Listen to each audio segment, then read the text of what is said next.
Iran বুঝে ফেলতেছে যে রাশিয়ার সহযোগিতার দরকার আছে, কারণ রাশিয়া হচ্ছে এখনকার আমেরিকাদের বিরুদ্ধে একটা সুপার পাওয়ার, তাই না? অনেক কান্ট্রি এখন ওদের সাথে যুদ্ধ করতে গেলে রাশিয়ার সাথে বন্ডিং করে। আমরা বিগত 50 বছরে কি করতে পারি না, ব্যর্থতার ইতিহাস রচনা করা যাবে। আমার কথা রাগ করেন না প্লিজ। এখন আমাদের 50টা পারমাণবিক অস্ত্র থাকার কথা ছিল, অ্যাটলিস্ট না থাকুক 5টা তো থাকার কথা ছিল। ওরা যদি আমাকে তাক করে রাখে, আমিও তাক করে রাখতাম। বেটা তুই মারলে আমি মেরে দিতাম। ইরাকের ইউফ্রেটিস নদীর সোনার পাহাড়কে কেন্দ্র, ইরাকের ইউফ্রেটিস নদীর, ফোরাত নদীর সোনার পাহাড়কে কেন্দ্র করে, আর বললাম যে হোলি ল্যান্ড তারা চায়। ওই নীল নদ থেকে ফোরাত, এই পুরোটাই হোলি ল্যান্ড। নীল নদ থেকে ফোরাত পুরোটাই হোলি ল্যান্ড। ওরা পুরোটাই দখল করতে চাচ্ছে, ওরা শুধু চায় না। 1789 থেকে শুরু করে 1914 পর্যন্ত এই সময়টাতে তারা বিশ্বটা দখল করেছে। কত সময়? 1789 থেকে 1914, এই যে সময়টুকু, এর মধ্যেই পশ্চিমারা বিশ্বটাকে দখল করেছে। পৃথিবীর সমস্ত জুলুম উঠে যাবে ইনশাআল্লাহ। কোনো মাজলুমের অধিকার আর খর্বিত হবে না। প্রত্যেক মাজলুম তার অধিকার ফিরে পাবে ইনশাআল্লাহ। একটা বাচ্চার রক্তের প্রতিশোধ আমরা নিব ইনশাআল্লাহ। একটা বোনের ইজ্জতের বদলা আমরা নিব ইনশাআল্লাহ। আমরা বেঁচে না থাকলে আমার সন্তান নিবে ইনশাআল্লাহ, ও বেঁচে না থাকলে তার সন্তান নিবে ইনশাআল্লাহ। আমরা কিছু ভুলি নাই, ভুলে যাবো না ইনশাআল্লাহ। এই দুনিয়া ততদিন পর্যন্ত ফানা হবে না যতদিন এই দৃশ্য বিশ্ববাসী না দেখছে ইনশাআল্লাহ। তোমাদের যা করার আছে করো। এখন বিশ্বের মুসলমানদের রক্তের হোলি খেলায় মেতেছে। যেখানে মুসলমান সেখানেই নির্যাতন, চায়নায় নির্যাতন, সিরিয়াতে নির্যাতন, তারপর ইয়েমেনে নির্যাতন, ইরাকে করে গেল, তারপরে লেবাননে করে, জর্ডানে করতেছে, আরব কান্ট্রিগুলোর মধ্যে, আফ্রিকার কান্ট্রিগুলো, যে কোনো জায়গাতে তাকান দেখবেন খালি মুসলমানদের উপর নির্যাতন। এর জন্য শুধু ওরা দায়ী নয়, এর জন্য আমরাও দায়ী। কেন নির্যাতন আসবে না? কেন আল্লাহর গজব আসবে না? কারণ নবী সাল্লাল্লাহু আলাইহি ওয়াসাল্লাম বলেই গিয়েছিলেন, শেষ জামানায় কাফের মুশরিকরা তোমাদেরকে এমন ভাবে আঁকড়ে ধরবে, ঘিরে ধরবে, যেন দস্তরখানায় সবাই খাবার খেতে বসেছে। আমরা সবাই দস্তরখানায় খাবার খেতে বসে যেমন করে বসি একসাথে, ওই যুগে বলছিলেন ইয়া রাসূলুল্লাহ সাল্লাল্লাহু আলাইহি ওয়াসাল্লাম, আমরা কি ওই সময় সংখ্যায় কম হব?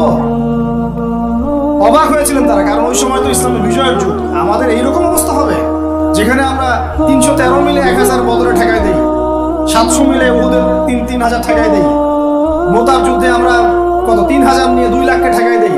ওই মুসলমানদের এই অবস্থা হবে? সাহাবীরা বলছিলেন অবাক হয়ে। তখন নবীজি বলছেন, হ্যাঁ তোমাদের অবস্থা এরকম হবে।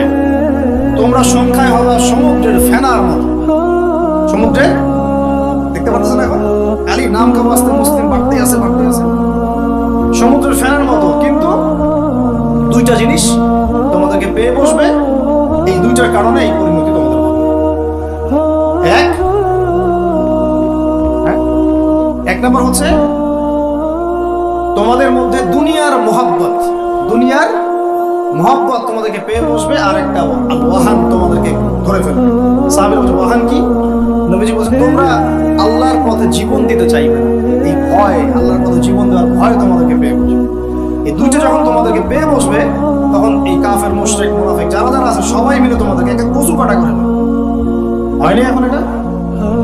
শুধু এই যুগে না, প্রত্যেক যুগে যখনই মুসলমানদের উপর এই দুটা এসেছে, তখনই মুসলমানরা আক্রমণের শিকার হয়েছে। কখনো তাতারিদের হাতে, চেঙ্গিস খানের বংশধর মনে আছে, মঙ্গলরা, ওরা এসে মুসলমানদেরকে একদম কেটে ফেলে দিয়েছে। কতদিন? 40 দিনের মধ্যে বাগদাদে ওরা মনে হয় প্রায় 10 থেকে 15 লক্ষ মানুষকে হত্যা করেছে। ওই তাতারিরা মুসলমানদেরকে, আব্বাসীয়দের সময়। এরকম হিস্ট্রি অনেক আছে। তারপরে যখন এই ফাতেমি সাম্রাজ্য চলছিল, তখন ক্রুসেডাররা এসে মুসলমানদেরকে হত্যা করেছে। তারপরে আবার করেছে জেঙ্গিদের সময়, আইয়ুবীদের সময়, এমনকি মুঘল সাম্রাজ্য। এর আগেও যখন দুনিয়া প্রীতি আর ওয়াহান ঢুকে গিয়েছিল, তখন দেখা গেছে মুসলমানদের মধ্যেই মারামারি চলতেছে। ওখান থেকে গিয়ে কর্ডোবা ইসলামী খেলাফত হয়েছে। এগুলো হিস্ট্রি পড়বেন, ইতিহাস নিয়ে ইনশাআল্লাহ একদিন কথা হবে। আমার নিয়ত আছে আপনাদেরকে হিস্ট্রি শোনানোর। একদম আদম আলাইহিস সালাম থেকে শুরু করে এই পর্যন্ত যা যা হয়েছে ইসলামের ইতিহাসে, একটা করে ধারাবাহিক পর্ব আকারে আসবে ইনশাআল্লাহ। এতে করে খুব অল্প সময়, হয়তো 10 মিনিটের মাদ্রাসা এমন হতে পারে, 10 থেকে 15 মিনিটের মাদ্রাসা, এর মধ্যেই একটা করে পর্বে একটা করে হিস্ট্রি আসবে ইনশাআল্লাহ। যদিও খুব টাফ এই কাজটা করা, এবং এটার জন্য অনেক ইনভেস্টমেন্টের দরকার। আল্লাহ পাক যেন সহজ করে দেন। মূল কথাটা আমি বলছি যে যখন আমরা এভাবে দুনিয়া প্রেমে ঢুকে গিয়েছি এবং আল্লাহর পথ থেকে সরে আসছি, মার খেতে হয়েছে। এখন আমাকে বলেন তো দেখি, আমরা কি আমাদের অবস্থার উন্নতি চাই না? এতক্ষণ যা বুঝালাম, এতে কি বুঝতে পারলেন যে দিন এখন শুধু একটা নিভু নিভু বাতির মতো জ্বলছে? গুটি কয়েক মানুষের মধ্যে হক সীমাবদ্ধ হয়ে যাচ্ছে। প্রবলেমগুলো কি আপনারা ফাইন্ড আউট করতে পারেন? প্রবলেমগুলো দেখেন। সারা বিশ্বে ইসলামী কোনো খেলাফত আছে? ইসলামের কোনো ঐক্য আছে? একজন আমিরুল মুমিনিন আছে? একটা জামাআহ আছে? একটা ইমারা আছে? আমাদের কি অর্থনৈতিক শক্তি আছে? ভিত্তিটা নাই। পুরো বিশ্বের রাজনৈতিক ক্ষমতাকে আমরা নিয়ন্ত্রণ করি? পুরো বিশ্বের মিডিয়াগুলোকে আমাদের, এমনকি যেগুলোতে রেকর্ড করছেন যে ফোন আপনার হাতে, সেটাও তাদের। এটাও কাদের? তাদের। পুরো বিশ্বের যে ফিলোসফিক্যাল থটস গুলো আছে, দর্শন, এই দর্শনগুলো আমাদের চলছে না ওদের চলছে? সব পশ্চিমা দর্শন চলছে না? এই যে নাস্তিকতা, কাদের দর্শন? আমাদের। এই যে সেকুলার কনসেপ্ট, কাদের দর্শন? আমাদের দর্শন। এই যে সো কল্ড ডেমোক্রেসি, কাদের দর্শন? আমাদের। এই যে ন্যাশনালিজমে আমরা ভুগছি, সবাই জাতি চিন্তা করি। মানে ওই ইয়েমেনে একটা মুসলমান বললে আমার লাগে না। কেন লাগে না? ও তো ইয়েমেনি, আমি তো বাংলাদেশি। তাকে মানলে আমার খুব একটা লাগতেছে না। কেন? ও তিনি, আমি তো বাংলাদেশি। এই যে গোত্র বিভাজনটা আমরা করেছি ন্যাশনালিজমের মাধ্যমে, এতে করে ইউনিটিটা নষ্ট হয়ে গেছে। গোত্রে মানুষ থাকতে পারে, কিন্তু সবার মধ্যে একটা হৃদ্যতার বন থাকতে হবে। এইটা ইসলাম দিয়েছিল। আনসার, মুহাজির, দুইটা আলাদা শব্দ না, দুইটা আলাদা বৈশিষ্ট্য, কিন্তু তারা কি আলাদা ছিলেন? একদম নিজের মায়ের পেটের ভাইয়ের চেয়ে বেশি, তাই না? এটা ইসলাম।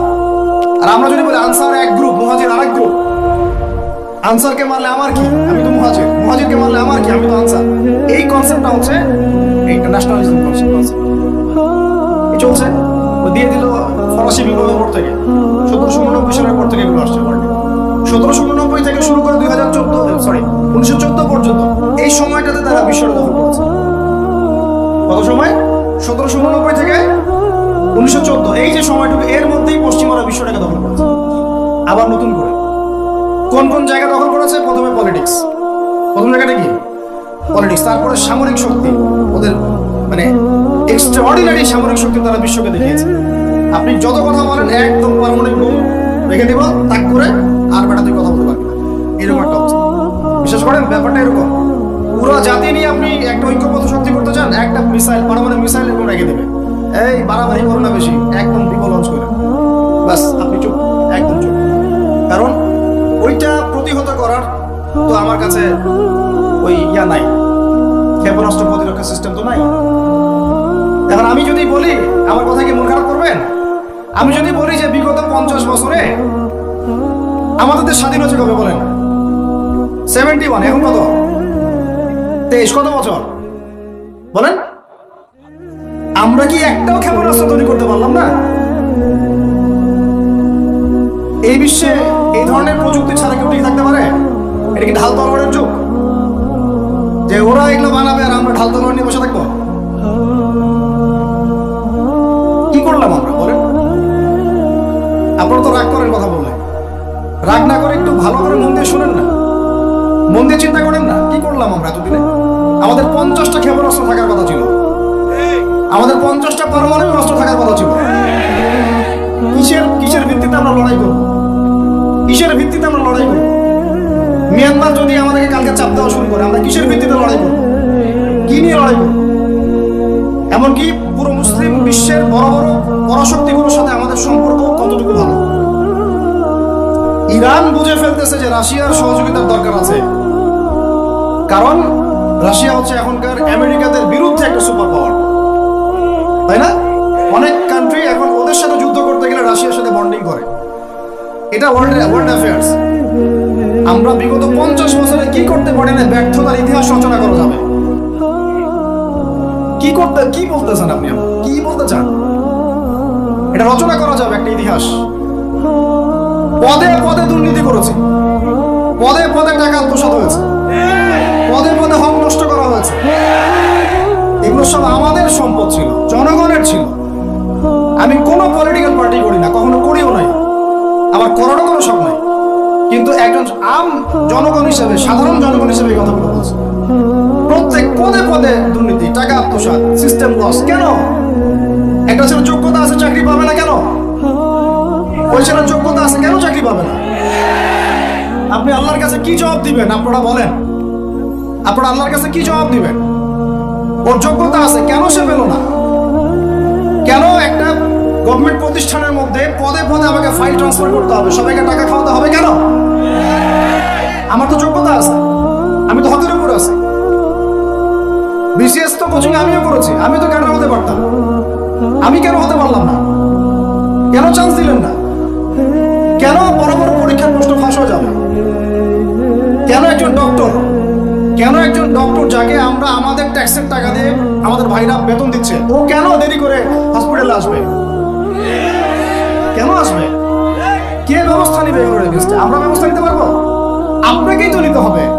ওমর ইবনে খাত্তাবের মতো শাসক কে হবে? আপনাকে হতে হবে, আমরা তো হব না।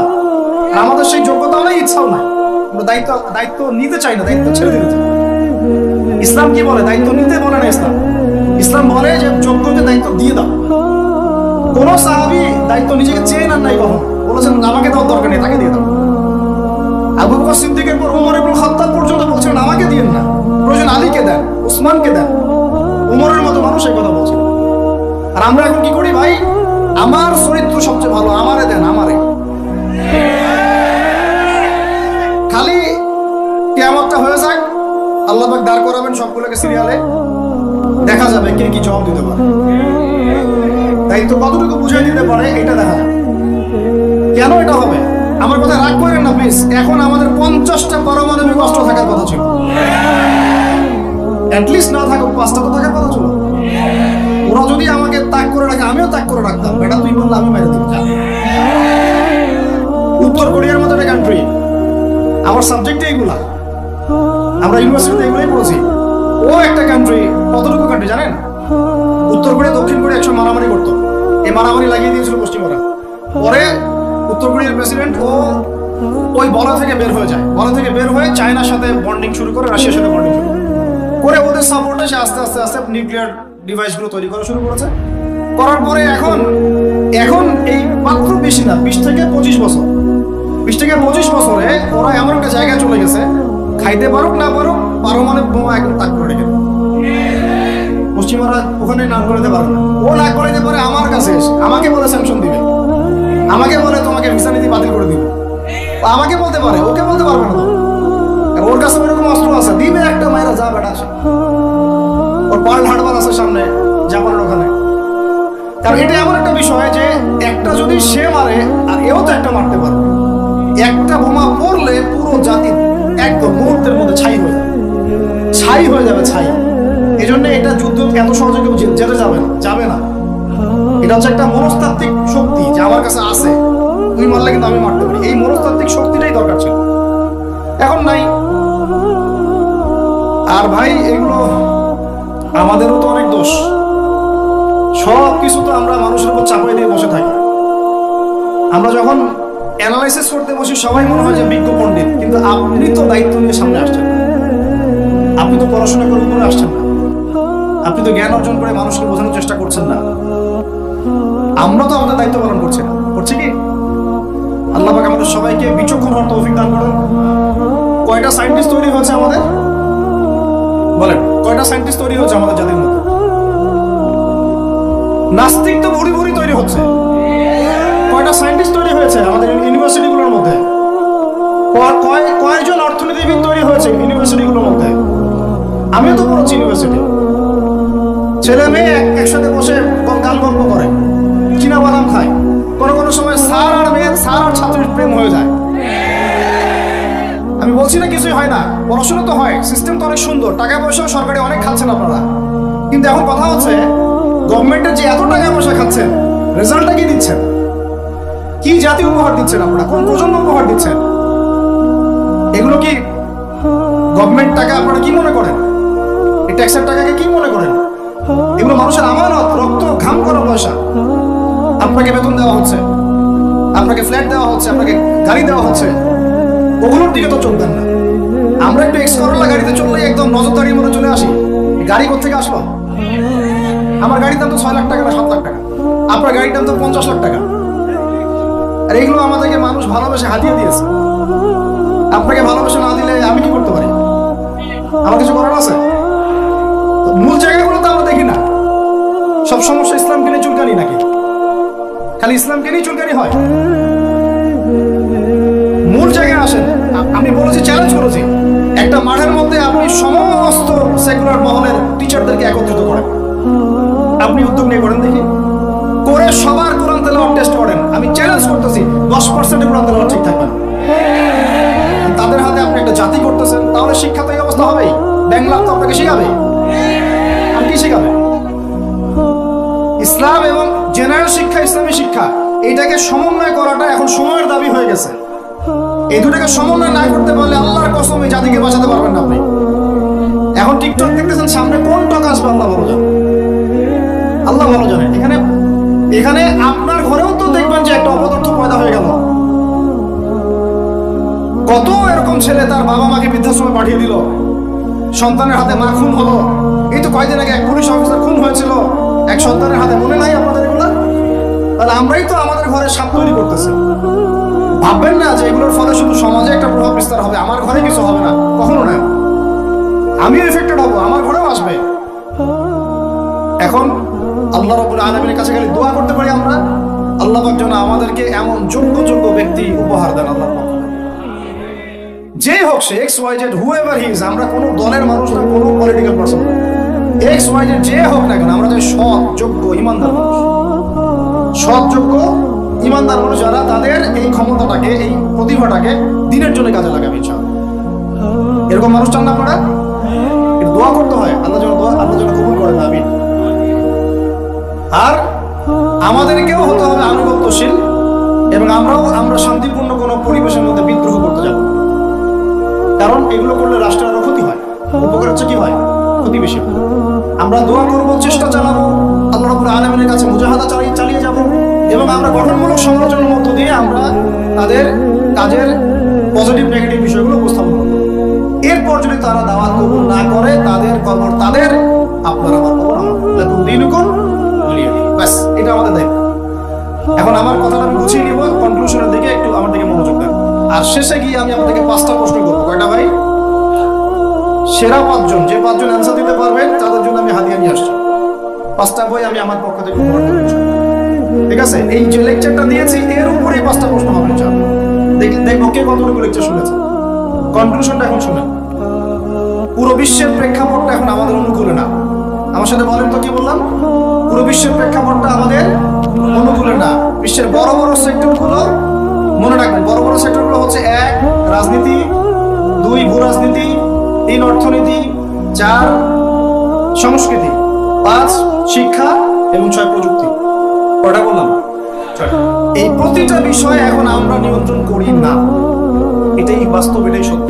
কারা নিয়ন্ত্রণ করে? ইসলামের দুশমনরা। ইসলামের দুশমনরা। এবং দুশমন বলতে মনে করবেন না যে হিন্দু ভাই ইসলামের দুশমন, না, সবাই ইসলামের দুশমন না। তাদের মধ্যে অনেক ভালো মানুষ আছে, কিছু ভালো মানুষ আছে। একজন সকালবেলা এসে উহুদের যুদ্ধ করেছিল, একটা সেজদাও দেয় নাই, বেচারা শহীদ হয়ে জান্নাতে চলে গেছে।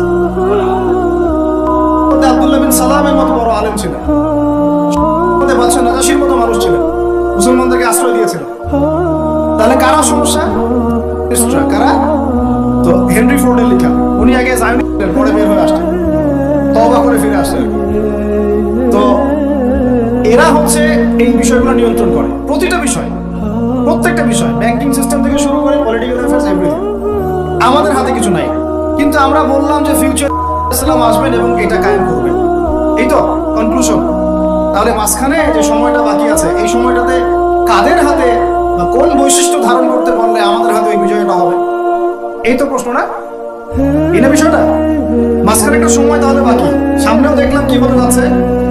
আমার কাছে শুনেন, এগুলো নিয়ে আমরা স্টাডি করতেছি না দীর্ঘদিন থেকে। মালহামা না হওয়া পর্যন্ত, কি হওয়া পর্যন্ত? মালহামা মানে গ্রেট ওয়ার, বিশাল যুদ্ধ, একটা ম্যাসাকার যুদ্ধ, মানে 99% কম্পিউটার মারা যাবে। যোদ্ধা না, 100 জনের মধ্যে 99 জন মারা যাবে। যে বাঁচবে সে মনে করবে আমি সেই ব্যক্তি যে বাঁচবে, সবাই আশা নিয়ে যাবে ওখানে। কি নিয়ে হবে যুদ্ধ? ইরাকের ইউফ্রেটিস নদীর সোনার পাহাড়কে কেন্দ্র করে। ইরাকের ইউফ্রেটিস নদীর, ফোরাত নদীর সোনার পাহাড়কে কেন্দ্র করে। আর বললাম যে হোলি ল্যান্ড তারা চায়, ওই নীল নদ থেকে ফোরাত এই পুরোটাই হোলি ল্যান্ড। নীল নদ থেকে ফোরাত পুরোটাই হোলি ল্যান্ড, ওরা পুরোটাই দখল করতে চাচ্ছে। ওরা শুধু গাজা চায় না। লাস্ট 100 বছর থেকে ওরা এই মিশনে হাঁটতে হাঁটতে হাঁটতে মোটামুটি এখন 70-80% জায়গায় কিন্তু দখল করে ফেলেছে, ফেলে নাই? ওইটা আরেকটা ইস্যু, ইনশাআল্লাহ কথা হবে। এখন মূল কথায় আসেন, তাহলে আমরা ফিউচারটাও জানি, বর্তমানটাও বুঝতে পারছি। এখন এই পিছনে ছুটবেন না, আসবেন যখন আসবেন আমরা চিনতে পারবো। তবে আমার মনে হয় যদি ওই সময় এইসব মিডিয়াগুলো থাকে আর এরকম কিছু মুনাফিক আহলুন নেফাক থাকে, তারা এইদিকেও সন্ত্রাসী বলে দিবে, আমার তাই মনে হয়। আল্লাহ মাফ করুন। এখন মাঝখানে একটা প্রজন্ম দরকার। আমরা যদি আল্লাহর কবুলিয়ত পাই, হয়তো আমরা যদি এই সময়টা পেয়ে যাই, যদি আমরা না পাই আমাদের ফিউচার জেনারেশন, যদি তারা না পায় তাদের ফিউচার জেনারেশন, এভাবে হয়তো চলতে থাকবে। কখন সেই প্রজন্ম আসবে আর কোন বৈশিষ্ট্য তাদের থাকবে, এর আগে আমি জাস্ট আপনাদেরকে 2টা আয়াত শোনাচ্ছি। এক, আল্লাহ পাক বলছেন ইন তানসুরুল্লাহ ইয়ানসুরকুম, সূরা মুহাম্মাদে আছে, তোমরা যদি আল্লাহকে সাহায্য করো আল্লাহ তোমাদেরকে সাহায্য করবে। আমার সাথে বলেন, তোমরা যদি আল্লাহকে সাহায্য করো আল্লাহ তোমাদেরকে সাহায্য করবে। মানে আল্লাহর কি সাহায্যের দরকার আছে? তোমরা আল্লাহকে সাহায্য করো বলতে তোমরা যদি আল্লাহর দ্বীনকে সাহায্য করো, তোমরা যদি আল্লাহর দ্বীনকে সাহায্য করো আল্লাহ তোমাদেরকে সাহায্য করবেন। ওই উসাব্বিত আকদামাকুম, তোমাদের পা আল্লাহ পাক শক্ত করে দিবেন ইনশাআল্লাহ। একটা। 2 নাম্বার, ইন্নাল্লাহা লা ইউগাইয়িরু মা বিকওমিন হাত্তা ইউগাইয়িরু মা বিআনফুসিহিম, আল্লাহ পাক কোন কওমের কোন জাতির অবস্থা ততক্ষণ পর্যন্ত পরিবর্তন করেন না, সংশোধন করেন না, যতক্ষণ তারা নিজেরাই নিজেদের অবস্থা পরিবর্তনের চেষ্টা করে। আয়াত তো পরিষ্কার। এখন তৈরন আবাবিল আসবে না, এসে করবে না, পাথর নিক্ষেপ করবে না, এটা সেই যুগ না। এটা আবরাহার যুগ না যে হস্তি বাহিনীকে ধ্বংস করার জন্য তৈরন আবাবিল আসবে, এটা সেই যুগ নয়। এখন আবাবিল আপনাকেই হতে হবে, আমাকেই হতে হবে। কথা কি বুঝতে পারছেন? এটা নিজেদের তাকদীর, নিজেদের ভাগ্য, নিজেদের মানে ভবিষ্যৎ আল্লাহর উপর তাওয়াক্কুল করে তার হুকুম মেনে আমাদেরকেই করতে হবে। তাহলে কোন কোন বৈশিষ্ট্য লাগবে একটু খালি বলে শেষ করে দিই। এক, এমন প্রজন্ম চাই যেই প্রজন্ম 5 ওয়াক্ত নামাজ পড়ে। রাজি আছে কিনা ইনশাআল্লাহ? জোরে বলেন ইনশাআল্লাহ। আল্লাহ সাক্ষী থাকুন, আমিন। এমন প্রজন্ম চাই যেই প্রজন্মের প্রত্যেকটা মুসলিম পরিবারের 100% নামাজি মাসা। এটা না হওয়া পর্যন্ত বড় বড় বয়ান করেও কোনো লাভ নেই। এক, ঠিক আছে ভাই? রাজি আছি তো ইনশাআল্লাহ? আজকের পর থেকে নামাজ ছাড়বো? আল্লাহ পাক আমাদেরকে নামাজ শক্ত করে ধরার তৌফিক দান করুন। নামাজটা ভালো করে শিখে নেবেন, ধীর স্থির ভাবে পড়বেন, তাড়াহুড়া করবেন না, ঠিক আছে? 3G 4G না, শান্তভাবে পড়বেন। 2, আমরা এমন প্রজন্ম চাই যে প্রজন্মের 100% মুসলমান কোরআন তেলাওয়াত করতে পারে। রাজি আছি কিনা ইনশাআল্লাহ? আগামী বছর ওয়াজ করতে আসার আগেই আপনাদের সবার কোরআন তেলাওয়াত সহি চাই ইনশাআল্লাহ। রাজি আছেন ইনশাআল্লাহ? আল্লাহকে কথা দেন, রাজি আছেন? অবশ্যই অবশ্যই কোরআন তেলাওয়াত শিখতেই হবে। যেমনি পারেন, যেভাবে পারেন, যত টাকা লাগুক, যার কাছে যেতে হয় হোক, যত দূরে সফর করতে হয় হোক। আপনার দায়িত্ব এটা, আমার দায়িত্ব, হুজুরের দায়িত্ব না, এটা আপনার দায়িত্ব। আপনি কিভাবে শিখবেন আপনার ফিকির। 3 নাম্বার, আমরা এমন প্রজন্ম চাই যে প্রজন্ম ভিতরে বাহিরে সুন্নতের অনুসারী। রাজি আছি ইনশাআল্লাহ? সবার চেহারা দাঁড়িয়ে থাকবে ইনশাআল্লাহ, সবার সুন্নতের লেবাস থাকবে ইনশাআল্লাহ, সুন্নতের আমল থাকবে ইনশাআল্লাহ। সুন্নতের জিন্দেগি বই পাওয়া যায়, কিনবেন, প্রত্যেকটা কাজের সুন্নত দেখে নেবেন, ঠিক আছে ভাই? প্রত্যেকটা কাজের সুন্নত আমল করার চেষ্টা করবো, আল্লাহ পাক তৌফিক দান করুন, আমিন। শেষ করে দিচ্ছি, মনোযোগ ধরে রাখেন, আর 5 মিনিট। 4 নাম্বার, এমন প্রজন্ম চাই যে প্রজন্ম পশ্চিমকালে হারাম খাবে না। রাজি আছি ইনশাআল্লাহ? হারাম খাবো, সুদ খাবো, ঘুষ খাবো, দুর্নীতি করবো, মানুষের সম্পদ আত্মসাৎ করবো, অন্যায়ভাবে আমরা মানুষকে ঠকাবো? আল্লাহ পাক আমাদেরকে বোঝার তৌফিক দান করুন, আমিন। 5, এমন পরিবার চাই যেই পরিবার হবে পুরোপুরি ইসলামিক পরিবার। রাজি আছেন ইনশাআল্লাহ? আল্লাহ কবুল করুন, আমিন। এই জায়গাতে গিয়ে আপনাদেরকে একটা নসিহত করি যুবকদেরকে, বেশিরভাগই তো অবিবাহিত নাকি? কি দুঃখ, কি কষ্ট। একটা কাজ করবেন, আগে একটা ছোটখাটো হালাল রিজিকের ব্যবস্থা করবেন, তারপরে তারপরে বিয়ে শাদী। হালাল রিজিকের ব্যবস্থা না কইরা বিয়ে শাদী করতে যায় না, নিজের মান সম্মান গায়রত বলে কিছু থাকবে না। ঠিক আছে ভাই? আরো যে বলছি, ভুলেও বেদিন কোনো মেয়েকে বিয়ে করতে যায়। দিনদার মেয়ে খুঁজবেন, আর দিনদার মেয়ে তো বাইরে সার্টিফিকেট লেবাস থেকে বোঝা যাবে না। এটা আপনাকে খোঁজ খবর নিতে হবে, দেখতে হবে তার পরিবার কেমন, ব্যাকগ্রাউন্ড কেমন, মা কেমন, ইত্যাদি ইত্যাদি, তার কোয়ালিফিকেশন কেমন, এবং পাত্র দেখেও নেবেন। পাশাপাশি আল্লাহর কাছে দোয়া করতে হবে বেশি করে। কি করতে হবে? স্ত্রী খাদিজার মতো হতে পারে, আবার নূহ আলাইহিস সালামের স্ত্রীর মতো হতে পারে। বুঝেন পার্থক্য? বুঝেন? খাদিজা রাদিয়াল্লাহু আনহা মানে কি? এমন একজন মহিয়সী নারী যে একজন মহাপুরুষের পিছনে সাপোর্ট দিচ্ছে। সুবহানাল্লাহ, কি সাপোর্টটা দিয়েছেন দেন নাই নবী সাল্লাল্লাহু আলাইহি ওয়াসাল্লামকে পুরো নবুয়তের জীবনে। এটাও হতে পারে তাকদীরে। আবার নূহ আলাইহিস সালামের স্ত্রী, মনে আছে? লূত আলাইহিস সালামের স্ত্রী, তারা দুজন নবী, তারা দুজন জান্নাতি, তাদের স্ত্রীরা হবে জাহান্নামী। বলেন নাউজুবিল্লাহ। এই জন্য তাকদীর কার হাতে?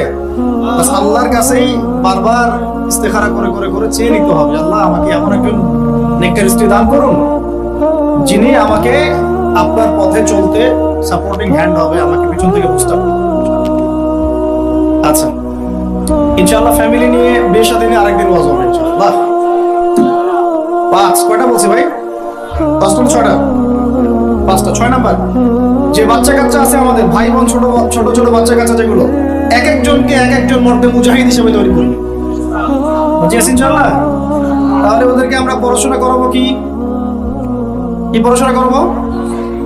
হ্যাঁ, কি পড়াবেন? হামটি নামটি নাকি Jack and Jill, wonder the hill, twinkle twinkle? কি পড়াবেন? কচি মাথাটাকে তো সবাই নষ্ট করে ফেলতেছেন। বাচ্চা কাচ্চাদেরকে ইসলামিক মূল্যবোধ দিয়ে বড় করেন। প্লিজ ভাই বসেন একটু, এগুলো পড়েন না, শেষ করতে দেন, পরিবেশটা বজায় রাখেন। আর 4টা পয়েন্ট, ওটা 6টা বলছি না? 7 নম্বর হচ্ছে, আল্লাহ পাক আমাদেরকে প্রতিভা দিয়েছেন না সবাইকে। কেউ লিখতে পারে, কেউ বলতে পারে, কেউ ব্যবসা ভালো বোঝে, কেউ ইন্টারনেট সেকশন ভালো বোঝে, এরকম আছে না? আল্লাহ পাক আপনাকে যা দিয়েছেন ওইটাকেই দিনের জন্য কাজে লাগাবেন। রাজি আছেন? 8 নাম্বার, আমাদের প্রত্যেক পরিবারের মা বোনদেরকে খাস পর্দা রাখতে হবে। নাস্তিকরা কি বলে বলুক, সেগুলোরা কি বলে বলুক, ইউনিভার্সিটি টিচার কি বলে বলুক, নেকাব খুলতে বাধ্য করে কি করে করুক, আপনি আপনার পরিবারকে পর্দা রাখবেন। যদি ওদিকে দেখেন যে কোনোভাবেই কাজ হচ্ছে না, ওই জগৎ ছেড়ে দিয়ে বাসায় চলে আসে। দরকার নেই পড়াশোনা। আমি আমার মেয়েকে মাদ্রাসায় পড়াবো, দরকার নেই আমার এই পড়াশোনা। ঠিক আছে? প্রয়োজনে নিজে প্রতিষ্ঠান করে আপনার সন্তানকে পড়াবেন। আপনার সামর্থ্য আছে, নিজে প্রতিষ্ঠান করেন, করে সন্তানকে পড়াশোনা করেন ইনশাআল্লাহ। আগে কি প্রতিষ্ঠান ছিল নাকি? যে যুগটা সোনালী যুগ, ওই যুগে কোনো শিক্ষা প্রতিষ্ঠানই ছিল না। মানুষ ওস্তাদের কাছে ম্যান টু ম্যান পড়তো। একজনের কাছে কোরআন, একজনের কাছে হাদিস, একজনের কাছে উসুল, একজনের কাছে আরবি, এভাবে পড়তো। ওরা মানুষ হয় নাই? তো এখন পরিবেশ গড়ে তোলার ফিকির করবো। যদি না পারি, আমার সন্তানকে আমি ইসলামিক লাইনে পড়াবো ইনশাআল্লাহ। সামর্থ্য থাকলে নতুন নতুন প্রতিষ্ঠান গড়ে তুলবো ইনশাআল্লাহ। আল্লাহ পাক তৌফিক দান করুন। কয়টা বললাম? 8টা? 8টা 9টা? 8টা। 9 নাম্বার হচ্ছে, আমরা সবাই মিলে সৎ কাজে আদেশ করবো, অসৎ কাজে নিষেধ করবো। একজনের দায়িত্ব না। আচ্ছা, এই উম্মতের দায়িত্ব আমার উপরে? এই উম্মতের দায়িত্ব আব্দুল মালিক সাহেবের উপরে? এই উম্মতের দায়িত্ব কি আল্লামা তাওফিক ইসমাইল সাহেবের উপরে? কার উপর দায়িত্ব বলেন তো? সবার দায়িত্ব আছে না? সবাই মিলে এই যে আমর বিল মারুফ এবং নাহি আনিল মুনকারের কাজ করবো ইনশাআল্লাহ। আল্লাহর রাস্তায় সময় দিবেন, দাওয়াতের মেহনত করবেন, তাবলীগের মেহনত করবেন ইনশাআল্লাহ। আল্লাহ কবুল করুন, আমিন। আর 10 নম্বর হচ্ছে, আমরা উম্মতের মধ্যে কোনো বিভক্তি সৃষ্টি করব না। উম্মতের মধ্যে কোনো বিভক্তি সৃষ্টি করব না। এমনিতেই 73 দলে নয়, 73,000 দলে আমরা বিভক্ত হয়ে গেছি। আর ভাই আল্লাহর রাস্তায় বাড়াইতে যায় না, ইস্যু পাগল হবেন না, মূল জায়গায় থাকবেন। উলামায়ে কেরামের সহবতে থাকবেন, উলামায়ে কেরামের সাথে সম্পর্ক থাকবে। অন্তত একজন ওস্তাদ আলেম শাইখকে ধরে থাকবেন, অন্তত একজন। আর যদি অনেক থাকে তাহলে আলহামদুলিল্লাহ। উম্মার মধ্যে বিভক্তি সৃষ্টি করবেন না, ফাটল বাড়াবেন না, ঐক্যবদ্ধ করতে পারেন বিভক্তি উস্কে দিবেন। বরং যার যার মধ্যে ভালো যতটুকু আছে নিয়ে নিবেন, খারাপটা আপনি ছেড়ে দিবেন। সবাই সব কাজ করবে না। আপনার আমার বড় বড় লেভেলের সমালোচনা করার যোগ্যতা হয়নি, আপনি চুপ থাকবেন। তারা তাদের মধ্যে কি করছে না করছে এটা আপনার দেখতে হবে। সবাইকেই স্ট্যাটাস দিতে হবে না, সবাইকেই লিখতে হবে না, সবাইকেই বলতে হবে না। যারা বিজ্ঞ বরেণ্য এই বিষয়ে যাদের জ্ঞান আছে তারা বুঝবে উম্মার জন্য কিভাবে আগাতে হবে। আল্লাহ পাক আমাদের সবাইকে এইরকম জামা করে দিন, এরকম ইমারত দান করেন, আমিরুল মুমিনিন দান করে দেন। আল্লাহ পাক আমাদের সবার মধ্যে যে ভুল বোঝাবুঝি এগুলো দূর করে দেন। আমরা দোয়া করবো আল্লাহ পাক আমাদের প্রত্যেক রাজনৈতিক নেতা, প্রশাসনের ব্যক্তিবর্গ, অর্থনৈতিক নেতা, সাধারণ মানুষ, নারী, শিশু, আবাল বৃদ্ধ যারা আছে সবাইকে আল্লাহ পাক হেদায়েত দান করেন, সবাইকে আল্লাহ কবুল করেন, সবাইকে আল্লাহ পাক যেন ইসলাম বোঝার তৌফিক দান করেন, সবাই মিলে একটা ঐক্যবদ্ধ শক্তিশালী জাতি গঠনের তৌফিক দান করেন, যার 50টা মিসাইল থাকবে ইনশাআল্লাহ। ঠিক আছে, তারপরে দেখবো ইনশাআল্লাহ খেলা হবে। তারপরে কি হবে? আসল, আসল ওইটাই হচ্ছে আসল। তারপরে আল্লাহ পাক যেন আমাদের সবার মধ্যে দ্বীনি ইলম অর্জনের তামান্না দান করেন, সবাইকে আল্লাহ পাক কোরআন শেখার তৌফিক দান করেন, হাদিসের উপর আমল করার তৌফিক দান করেন, সুন্নতি জীবন করার তৌফিক দান করেন। সবাইকে আল্লাহ পাক যেন নেককার স্ত্রী দান করেন, যাদের সামর্থ্য আল্লাহ পাক 2টা 3টা দান করেন, আরো দান করেন, আল্লাহ রিজিক যথেষ্ট করে দেন, আমাদের সন্তানদেরকে মানুষ করার তৌফিক দান করেন, এবং সর্বোপরি আমাদের জানমাল সময় শ্রমকে কাজে লাগায় আল্লাহর জমিনে আবার বিজয় করার তৌফিক আমাদেরকে দান করেন, দিন কায়েমের তৌফিক আল্লাহ পাক দান করেন। আমিন।